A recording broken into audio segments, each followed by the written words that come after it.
This is David Ross with Valley Center TV. I have with me this afternoon John Rilling, who is the new project manager for Lilac Hills Ranch. He's been connected with Lilac Hills Ranch for a number of years. How many would you say?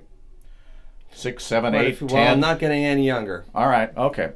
But he is, a lot of people are familiar with Lilac Hills Ranch. We all remember Proposition B or Measure P. And what would you say is the takeaway here? What is new about Lilac Hills Ranch that you want people to know?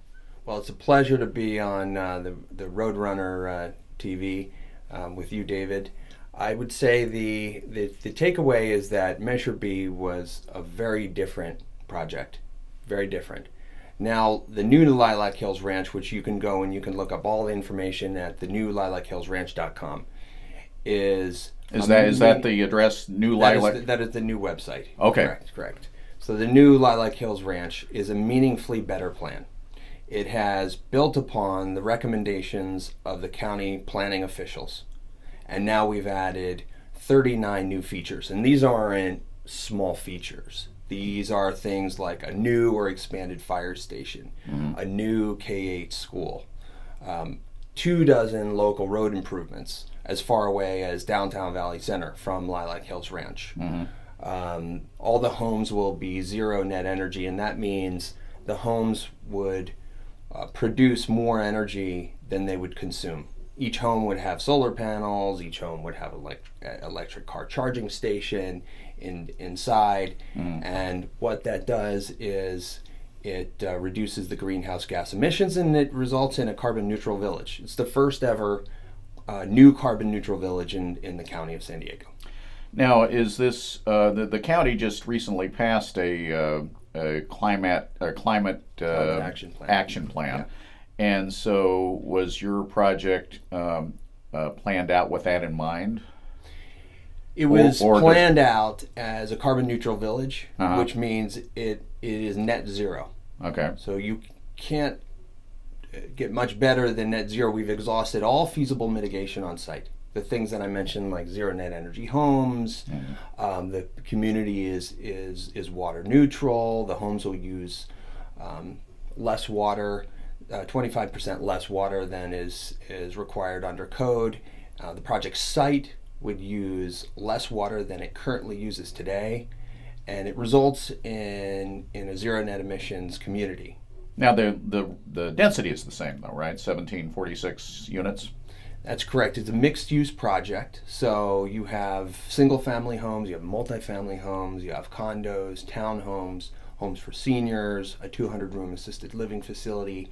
All the great components that makes the community diverse and creates housing opportunities for multiple generations at multiple price points. So the homes would start at $300,000, and the majority of the homes would be between $300,000 to $600,000. Now, just over the weekend, I saw an advertisement, and I won't mention the paper that I saw it in. Oh, you can go ahead. It's not ours. In the Union Tribune for a development project up in Riverside County, and it was advertising in San Diego County.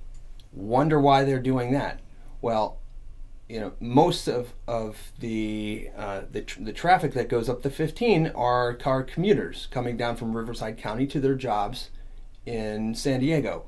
The people and the jobs are already here, and that's why you have a lot of traffic going up the 15. There's 60,000 commuters that come down every day, sitting in traffic 2 hours a day to their jobs in San Diego County and Lilac Hills Ranch, and they're coming right past Lilac Hills Ranch along the I-15 growth corridor. For those people that are not that familiar with your project, I suppose there are people like that, where would you approximately is your project? It's a quarter mile from the I-15, the International Transportation Corridor, about a mile south of the 76. From Lilac Hills Ranch to the beach, it takes about 35 minutes. It's right along where the county designated the future growth to occur in the general plan. And why is this a good location? Well, it's in exactly the right location because it's surrounded by infrastructure, the water, the electricity, the natural gas lines. It has sewer a couple miles to the south.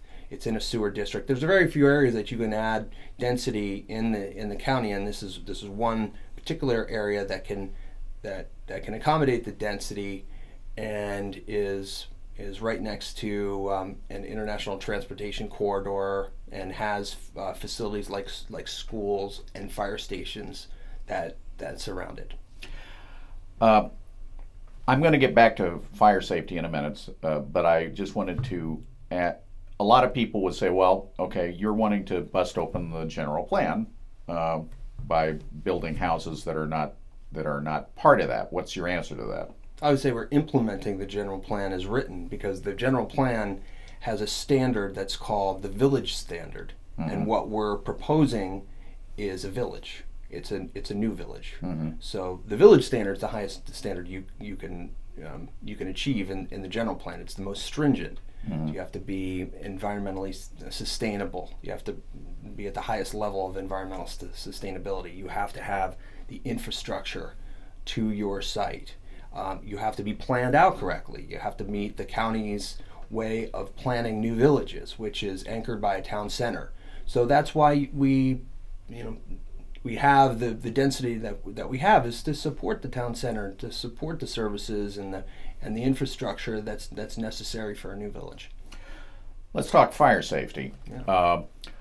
Many people who have objected to Lilac Hills Ranch have said, well, you're going to be pouring 1,500, the cars from 1,500 new homes onto the roads, and you're going to create a hazard for people trying to get away from whatever fire there happens to be. What's your answer to that? Well, first of all, Lilac Hills Ranch has a fire protection plan that was approved by the local fire protection district. And that fire plan details a large amount of mitigation that goes into how we build the homes, to make the homes fire safe, to make them fire sprinklered. So the homes are built out of non-combustible materials. They're surrounded by irrigated areas around each home, and the entire community is surrounded by an irrigated buffer, 50-foot irrigated buffer around it. We're doing 24 local road improvements. The community has 5 different evacuation exits. And so in the county, you have certain levels of building, and if you're in certain parts of the county, the fire standards are even higher and tougher, and we meet the highest fire standard in the county and in the state. Okay.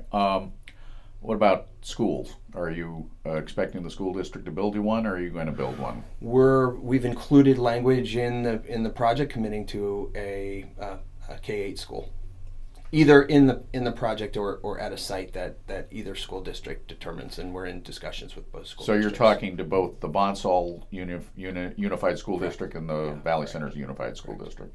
Now, since none of this land is actually in Bonsall, or is there any of it? A portion is. About 1,000 of the homes are in the Bonsall School District. I see. And the remainder are in the Valley Center School District. So it's kind of a toss-up as to which district would get it then. It could, it could be worked out either way, and we think we'll come up with a solution that's beneficial to not only the school districts but also all of our families and kids that are in the community.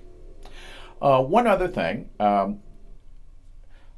there was very intense opposition to your project. The opponents of Measure B, and it was defeated pretty handily.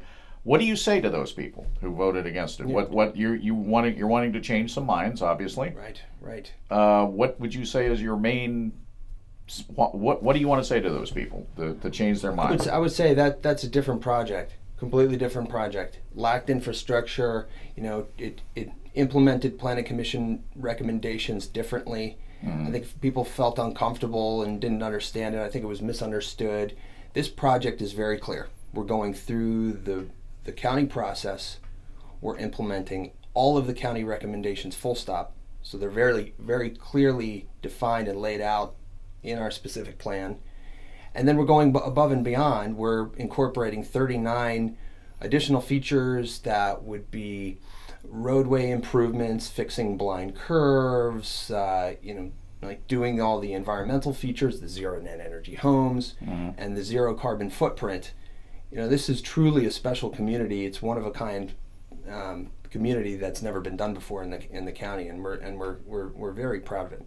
Now, who is doing this project now? It used to be Accretive, and my understanding is that Accretive is no longer involved. Could you maybe address that issue as to what happened to Accretive and where it went? Yeah, the project is owned by Ranch Capital now, and Ranch Capital has assumed the ownership and the investment side of the project, so has taken over complete control. And I'm very excited to work with Ranch Capital, a great company. And now they were involved with it to an extent before, correct? They had a small ownership interest in the project, and now they've taken over the project ownership completely. I see. Okay, well, I'm sure that as we go forward, and there's no timetable that's been established for this, correct? There's no timetable. Okay. We've actually, the timetable that we're dealing with now is that we've submitted all of our environmental studies to the county, and the county has published them on the county website for a 45-day public review period. So all of the public have an opportunity to review the plans and the studies and submit their comments. I see. Okay, well, as this goes forward, I'm sure there will be other opportunities to discuss this, and and take questions, and so we'll probably see you in here again, and we'll see you on the pages of the Roadrunner. Great, I look forward to it. Thank you for the opportunity. Thank you for coming in. Pleasure.